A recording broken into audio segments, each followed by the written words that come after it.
Hello everyone. आज हम लोग एमएससी केमिस्ट्री में एक बहुत ही इंपॉर्टेंट यूनिट स्टार्ट करेंगे, that is addition to carbon carbon multiple bond. यानी अगर हमारे पास कार्बन कार्बन डबल बॉन्ड है या कार्बन कार्बन ट्रिपल बॉन्ड है, उनमें कौन सी एडिशनल रिएक्शन होती है वो हम लोग इस यूनिट के अंदर डिस्कस करने वाले हैं। ठीक है, तो स्टार्ट करते हैं। तो ये तो आपको बेसिक नॉलेज होगा कि जो कार्बन कार्बन डबल बॉन्ड है, इसमें एक सिग्मा बॉन्ड होता है, एक पाई बॉन्ड होता है। ठीक है, जो सिग्मा बॉन्ड होता है वो स्ट्रॉन्ग होता है और पाई बॉन्ड क्या होता है वो वीक होता है। जिससे क्या होता है, ये पाई बॉन्ड क्या होता है, ज़्यादा रिएक्टिव होता है और किसी भी इलेक्ट्रोफाइल पर ये अटैक कर लेता है। अब इलेक्ट्रोफाइल पर अटैक क्यों करता है, आपको पता होगा कि जो इलेक्ट्रोफाइल है उस पर पॉजिटिव चार्ज होता है। ठीक है, पॉजिटिव चार्ज होता है और जहाँ पर पाई बॉन्ड होता है ना, यहाँ पर इलेक्ट्रॉन डेंसिटी क्या होती है, ज़्यादा होती है। जहाँ पर इलेक्ट्रॉन डेंसिटी ज़्यादा होती है तो वो न्यूक्लियोफाइल की तरह बिहेव करता है। इसलिए जहाँ पर भी पाई बॉन्ड आपको दिखेंगे वो इलेक्ट्रोफाइल पर अटैक कर देते हैं। ठीक है, क्योंकि जो पाई बॉन्ड वाला जो मॉलिक्यूल होता है वो न्यूक्लियोफाइल की तरह बिहेव करता है। ठीक है, ये तो बेसिक इंट्रोडक्शन है, वही यहाँ पर लिखा है कि the pi bond is weak due to this reason it attack. तो ये आप लोग खुद ही पढ़ लेना। जैसे यहाँ पर एक एग्जांपल दिया हमने, जैसे हमारे पास कोई सबस्ट्रेट है, उसमें एक रिएजेंट है। अब देखो रिएजेंट के दो पार्ट होते हैं, जैसे एक होगा नेगेटिवली चार्ज, जैसे हेलोजन है यहाँ पर, और ये होगा पॉजिटिव चार्ज या हाइड्रोजन है। ठीक है, अब जो कार्बन कार्बन डबल बॉन्ड में जो पाई बॉन्ड है, मैंने पहले बोला था कि ये क्या होता है, बहुत ज़्यादा रिएक्टिव होता है क्योंकि ये वीक होता है। तो यहाँ पर क्या होता है, हम लोग इलेक्ट्रोफाइल का एडिशन भी करेंगे और न्यूक्लियोफाइल का एडिशन भी करेंगे। ठीक है, जैसे अगर मैं इस बॉन्ड को यहाँ को ब्रेक करूँ, देखो यहाँ को ब्रेक इसलिए कर रहा हूँ क्योंकि दोनों सिमेट्रिकल है। अभी सिमेट्रिकल इसलिए बोल रहे हैं क्योंकि अगर इस डबल बॉन्ड से आप इस मॉलिक्यूल को कट करो तो दोनों के दोनों पार्ट कट करने के बाद एक जैसे बनेंगे। तो ऐसे मॉलिक्यूल को हम लोग सिमेट्रिकल मॉलिक्यूल बोलते हैं। ठीक है, अब सिमेट्रिकल मॉलिक्यूल में क्या होता है कि ये जो पाई बॉन्ड है वो चाहे यहाँ को ब्रेक करो चाहे यहाँ को ब्रेक करो, कोई फर्क नहीं पड़ता है। तो अगर जैसे मैंने यहाँ को ब्रेक किया तो इधर पर क्या आएगा, नेगेटिव चार्ज आएगा। ठीक है, नेगेटिव चार्ज आता है। जैसे ही नेगेटिव चार्ज आएगा तो यहाँ से जो पॉजिटिव है वो नेगेटिव पर जुड़ जाता है। ठीक है, अब बॉन्ड यहाँ को ब्रेक किया तो यहाँ पर नेगेटिव आएगा, तो यहाँ पर पॉजिटिव आएगा, और इस पॉजिटिव पर जो यहाँ से नेगेटिव है वो जुड़ जाता है। इसलिए इसको बोलते हैं एडिशन रिएक्शन। एडिशन रिएक्शन क्या होती है आपको मैं फिर बता देता हूँ। हमारे पास देखो यहाँ पर कितने कार्बन है, दो मॉलिक्यूल है। ठीक है, और यहाँ पर भी कितने, दो, तो 2 + 2 यहाँ देखो कितने हो गए, 4, 1 2 3 4। ये होती है एडिशन रिएक्शन, जहाँ पर जिस पर एडिशन होगा। ठीक है, और हम लोग जो इसकी जनरल मैकेनिज्म है पहले उसको डिस्कस करते हैं। तो जनरल मैकेनिज्म में पहला स्टेप जो होता है इसका एडिशन का, वो होता है फॉर्मेशन ऑफ कार्बोकैटायन। ठीक है, कार्बोकैटायन कैसे फॉर्मेशन होता है, सिंपली सबसे पहले क्या होता है, जो ये पाई बॉन्ड है, पाई बॉन्ड और जो इलेक्ट्रोफाइल है, इनका क्या होता है, अट्रैक्शन होता है। एक कॉम्प्लेक्स जैसा बनाते हैं, उसको बोलते हैं पाई कॉम्प्लेक्स, क्योंकि जो पाई बॉन्ड है, पाई बॉन्ड का इसके साथ अट्रैक्शन हो जाता है। तो ये क्या बनता है, पहले पाई कॉम्प्लेक्स बनता है। ठीक है, अब यहाँ पर मैंने पहले आपको बता रखा कि क्योंकि एक बॉन्ड ब्रेक होने वाला है, यहाँ पर बॉन्ड ब्रेक हो रहा है और यहाँ पर नेगेटिव चार्ज और इस हाइड्रोजन के बीच बॉन्ड बनने वाला है। ठीक है, हाइड्रोजन को इलेक्ट्रोफाइल भी आप बोल सकते हो। जैसे मैंने यहाँ पर इलेक्ट्रोफाइल लिया है, हाइड्रोजन की जगह यहाँ पर मैंने इलेक्ट्रोफाइल लिया। तो जो ये बॉन्ड ब्रेक हो रहा है उसको मैं कैसे रिप्रेजेंट करूँगा, डॉट डॉट डॉट से, मतलब पार्शियल बॉन्ड ब्रेकिंग हो रही है यहाँ पर। ठीक है, और उसी टाइम क्या होगा कि यहाँ पर जो नेगेटिव चार्ज है वो इस हाइड्रोजन के साथ बॉन्ड बनाना स्टार्ट करेगा। तो यहाँ पर देख सकते हो आप, ये क्योंकि इसका बॉन्ड, इस कार्बन का बॉन्ड इस हाइड्रोजन के साथ भी हो रहा है, तो वहाँ पर भी मैं क्या लिखूँगा, dot dot dot dot represent कर दिया। ठीक है, इसको बोलते हैं ट्रांजिशन स्टेट, जहाँ पर पार्शियल बॉन्ड फॉर्मेशन होता है और पार्शियल बॉन्ड ब्रेकिंग होती है, और एक बॉन्ड वहाँ पर सिग्मा बॉन्ड जैसा है वैसा ही रहेगा, वो ब्रेक नहीं होता है। ठीक है, अब क्योंकि मैंने इलेक्ट्रोफाइल यहाँ पर जोड़ दिया इस कार्बन पर, तो यहाँ पर नेगेटिव आया होगा तभी इलेक्ट्रोफाइल जुड़ा होगा। ठीक है, अब इस कार्बन पर क्या आएगा, पॉजिटिव आएगा। पॉजिटिव आएगा तो ये आ गया डेल्टा पॉजिटिव। अब इसको बोलते हैं ट्रांजिशन स्टेट फर्स्ट। ठीक है, अब दूसरा जो स्टेप होगा इसमें होगा स्लो स्टेप, रेट डिटरमाइनिंग होता है। वो स्टेप हमारे लिए बहुत ही मायने रखता है। ठीक है, तो इस स्टेप में क्या होता है कि जो यहाँ पर जो इलेक्ट्रोफाइल का जो बॉन्ड फॉर्मेशन हो रहा था, कार्बन का इलेक्ट्रोफाइल के साथ बॉन्ड फॉर्मेशन हो रहा था, वो यहाँ पर बॉन्ड फॉर्मेशन कंप्लीट हो जाएगा। ठीक है, और यहाँ पर जो पार्शियल बॉन्ड पॉजिटिव चार्ज था वो कंप्लीट पॉजिटिव चार्ज यहाँ पर आ जाएगा। ठीक है, तो ये हो गया कार्बोकैटायन फॉर्मेशन। अब दूसरे स्टेप में क्या होगा कि ये तो इलेक्ट्रोफाइल जुड़ गया। ठीक है, तो यहाँ पर देखो मैंने बोला कि एक इलेक्ट्रोफाइलिक पार्ट होता है, एक न्यूक्लियोफिलिक पार्ट होता है। अब न्यूक्लियोफिलिक पार्ट का इस पॉजिटिव चार्ज कार्बन पर अटैक होगा। ठीक है, तो जो दूसरा स्टेप होगा वो होगा हमारा अटैक ऑफ न्यूक्लियोफाइल।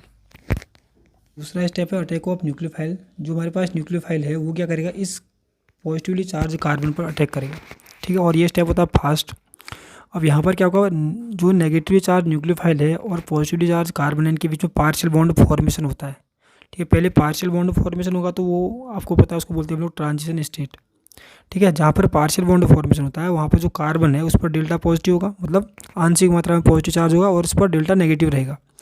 जैसे नेक्स्ट स्टेप में क्या होगा, फिर इसका लास्ट में क्या होने वाला है कि इस में जो कार्बन और न्यूक्लियोफाइलस के बॉन्ड बीच में जो बॉन्ड है वो ब्रेक होने, मतलब वो बॉन्ड कंप्लीट फॉर्मेशन होने वाला है। तो बॉन्ड देख सकते हो पूरा फॉर्मेशन हो गया। तो ये क्या हो गया, प्रोडक्ट हो गया जिसमें इलेक्ट्रोफाइल और न्यूक्लियोफाइल का एडिशन हो गया है। ठीक है, तो ये है general mechanism electrophilic addition reaction की। तो अब हम लोग स्टार्ट करेंगे structural orientation and ratio selectivity in electrophilic addition reaction. ठीक है, तो सबसे पहले मैं आपको एक चीज़ बता दूं कि स्ट्रक्चरल ओरिएंटेशन का मतलब इलेक्ट्रोफिलिक सब्स्टिट्यूशन रिएक्शन में क्या होता है। देखो, स्ट्रक्चरल ओरिएंटेशन का मतलब क्या होता है कि अगर हमारे पास कोई अनसिमेट्रिकल एल्कीन है, ठीक है, अनसिमेट्रिकल एल्कीन में ये एक कार्बन ये है डबल बॉन्ड के साथ जुड़ा हुआ और एक कार्बन ये है, ठीक है, और इसको बोलते हैं इलेक्ट्रोफाइल, इसको बोलते हैं न्यूक्लियोफाइल। तो हमको ये देखना है कि कौन इलेक्ट्रोफाइल इस कार्बन पर जुड़ेगा या इस कार्बन पर जुड़ेगा, न्यूक्लियोफाइल इस कार्बन पर जुड़ेगा या इस कार्बन पर जुड़ेगा, उसको ही क्या बोलते हैं हम लोग, स्ट्रक्चरल ओरिएंटेशन। ठीक है, तो स्ट्रक्चरल ओरिएंटेशन का मतलब मैंने यहाँ पर ऑलरेडी लिखा हुआ, आप लोग देख भी सकते हैं। Structural orientation in electrophilic addition reaction means which one of the double bonded carbon forms bond with electrophile. ठीक है, कौन सा डबल बॉन्डेड कार्बन इलेक्ट्रोफाइल के साथ बॉन्ड बनाएगा और कौन सा डबल बॉन्डेड कार्बन न्यूक्लियोफाइल के साथ बॉन्ड बनाएगा। ठीक है, और जो ये प्रॉब्लम होती है इसको हम लोग मार्कोनिकोव रूल की हेल्प से सॉल्व कर सकते हैं कि कौन सा डबल बॉन्डेड कार्बन इलेक्ट्रोफाइल के साथ बॉन्ड बनाएगा और कौन सा न्यूक्लियोफाइल के साथ बनाएगा। तो देखते हैं मार्कोनिकोव रूल। ये तो आपने छोटी क्लास में पढ़ा होगा, और फिर भी यहाँ पर देख लेते हैं। यहाँ पर वही लिखा है कि अगर हमारे पास अनसिमेट्रिकल एल्कीन है तो वहाँ पर क्या होता है कि जो ये रिएजेंट है, ये रिएजेंट का जो पॉजिटिव पार्ट होता है उस डबल बॉन्डेड कार्बन के साथ जुड़ता है जहाँ पर हाइड्रोजन ज़्यादा होते हैं। तो यहाँ पर हाइड्रोजन ज़्यादा है तो यहाँ पर H जुड़ेगा। ठीक है, और जो नेगेटिव पार्ट होता है रिएजेंट का वो उस डबल बॉन्डेड कार्बन के साथ जुड़ता है जहाँ पर हाइड्रोजन कम है। तो यहाँ पर एक हाइड्रोजन है तो यहाँ पर नेगेटिव जुड़ेगा, यहाँ पर दो हाइड्रोजन है तो यहाँ पर पॉजिटिव जुड़ेगा। ठीक है, जैसे यहाँ पर CH3 बन जाएगा और यहाँ पर CHBr बन जाएगा। ठीक है, तो यही है स्ट्रक्चरल ओरिएंटेशन। मार्कोनिकोव रूल की हेल्प से हम लोग इसको देख सकते हैं। अब होता क्या है, अगर सिमेट्रिकल एल्कीन होता है तो सिमेट्रिकल एल्कीन में कभी भी क्या होता है, एक ही प्रोडक्ट बनता है, उसमें कोई दिक्कत की बात ही नहीं होती। जैसे सपोज करो हमारे पास ये है CH3 CH double bond CH और CH3। ठीक है, अब ये सिमेट्रिकल है, अगर बीच से कट करोगे तो दोनों के दोनों पार्ट इक्वल बनेंगे। तो इसमें हमको क्या करना है कि जो हम रिएजेंट डाल रहे हैं, जैसे हमने HBr डाला यहाँ पर, ये पॉजिटिव चार्ज है, ये नेगेटिव चार्ज है। ठीक है, तो जिसको चाहो चाहे इसको यहाँ पर भी जोड़ सकते हो, इस कार्बन पर भी, इस कार्बन पर भी जोड़ सकते हो। तो यहाँ पर कभी भी स्ट्रक्चरल ओरिएंटेशन की प्रॉब्लम नहीं आती है, ये आती है असिमेट्रिकल के केस में, जो कि हम लोग मार्कोनिकोव रूल की हेल्प से समझ सकते हैं। ठीक है, अब हमको ये देखना है कि जो मार्कोनिकोव रूल क्या बोलता है। आप ये तो यहाँ पर सब लिखा है कि जो पॉजिटिव पार्ट है वो उस कार्बन के साथ जुड़ेगा जहाँ पर हाइड्रोजन ज़्यादा होते हैं, जो नेगेटिव पार्ट है वो उस डबल बॉन्डेड कार्बन के साथ जुड़ेगा जहाँ पर हाइड्रोजन कम होते हैं। आखिरकार ऐसा क्यों होता है, ऐसा मार्कोनिकोव ने क्यों बोला, इसको हम लोग एक्सप्लेन कर सकते हैं विद मैकेनिज्म। तो हम लोग वही देखते हैं। तो देखो, एक्सप्लेनेशन ऑफ मार्कोनिकोव रूल। अब मैंने क्या करा, मार्कोनिकोव रूल लगाया, नेगेटिव यहाँ पर जोड़ दिया क्योंकि इसमें हाइड्रोजन कम है, पॉजिटिव पार्ट यहाँ पर जोड़ दिया जहाँ पर हाइड्रोजन ज़्यादा है, ये जोड़ दिया। अब इसको एक्सप्लेन करना है। तो सबसे पहले हमको पता है कि जो HBr है वो ब्रेक डाउन हो जाएगा, H पॉजिटिव और Br नेगेटिव, ये इलेक्ट्रोफाइल है, ये न्यूक्लियोफाइल है। ठीक है, स्टेप नंबर फर्स्ट, जैसे कि पहले बोला कि फॉर्मेशन ऑफ कार्बोकेटायन होता है। तो इस स्टेप में हमको क्या करना है, देखो ध्यान देना कि मैंने दोनों पॉसिबिलिटी दिखा रखी है। मैंने हाइड्रोजन जो H+ है उसको यहाँ पर भी जोड़ के दिखा रखा है, एक बार यहाँ पर भी ऐड कराया और यहाँ पर भी ऐड कराया। ठीक है, अगर मैं सपोज करूँ कि जो हाइड्रोजन है इसको मैं यहाँ पर ऐड कराऊँ ना, यहाँ पर ऐड कराऊँ, तो बॉन्ड कहाँ को ब्रेक करना पड़ेगा, मुझे यहाँ को ब्रेक करना पड़ेगा। यहाँ को ब्रेक करूँगा तो यहाँ पर नेगेटिव आएगा और ये पॉजिटिव है, तो यहाँ पर का हाइड्रोजन यहाँ जुड़ जाएगा, तो ये क्या बन जाएगा, CH2 बन जाएगा और यहाँ पर पॉजिटिव चार्ज बन जाएगा। ठीक है, ऐसा पहला स्टेप। अब मैं चाहूँ तो बॉन्ड यहाँ को भी ब्रेक कर सकता हूँ। अगर यहाँ को ब्रेक करूँगा तो यहाँ पर नेगेटिव आएगा, ये नेगेटिव यहाँ पर जुड़ जाएगा। ठीक है, तो पॉजिटिव कहाँ पर आएगा, यहाँ पर। तो जब मैंने बॉन्ड यहाँ को ब्रेक किया, जब मैंने कहने का मतलब कि जब हमने इलेक्ट्रोफाइल को यहाँ पर जोड़ा तो 1 डिग्री कार्बोकेटायन बन रहा है। ठीक है, अगर मैंने इलेक्ट्रोफाइल को यहाँ पर जोड़ा तो 2 डिग्री कार्बोकेटायन बन रहा है। हमको पता होता है कि 2 डिग्री कार्बोकेटायन क्या होता है, मोर स्टेबल होता है देन 1 डिग्री कार्बोकेटायन। इसलिए जो रिएक्शन होगी हम लोग 2 डिग्री कार्बोकेटायन जो इंटरमीडिएट बनेगा इस पर ही क्या होगा, न्यूक्लियोफाइल का अटैक होगा। ठीक है, जिससे स्टेबल प्रोडक्ट बनेगा। तो स्टेप सेकंड में क्या होता है, attack of nucleophile to more stable carbocation. ठीक है, क्योंकि स्टेबिलिटी के उससे ही क्या होता है कि जो हमारे हाइड्रोजन होते हैं, मतलब जो इलेक्ट्रोफाइल होते हैं, उस कार्बन से जोड़ते हैं जहाँ पर हाइड्रोजन ज़्यादा होते हैं। अगर मैं इसको यहाँ पर जोड़ूंगा जहाँ पर हाइड्रोजन कम होते हैं इलेक्ट्रोफाइल को, तो लेस स्टेबल कार्बोकेटायन बनता है। अगर मैं इसको यहाँ पर जोड़ूंगा तो मोर स्टेबल कार्बोकेटायन बनता है। ठीक है। तो दूसरा स्टेप आप समझ रहे होंगे कि और कहाँ पर होगा, दूसरे स्टेप में जो मोर स्टेबल कार्बोकेटाइन वहीं पर अटैक होगा। ठीक है, तो ये है मार्कोनिकोव रूल का explanation due to the stability of carbocation. अगर यहाँ पर हम लोग एनर्जी प्रोफाइल डायग्राम के थ्रू देखें तो यहाँ पर भी देखो, ये हमारा क्या होगा, पहले स्टेप पता है पाई कॉम्प्लेक्स बनता है, मैंने पहले ही बता दिया था।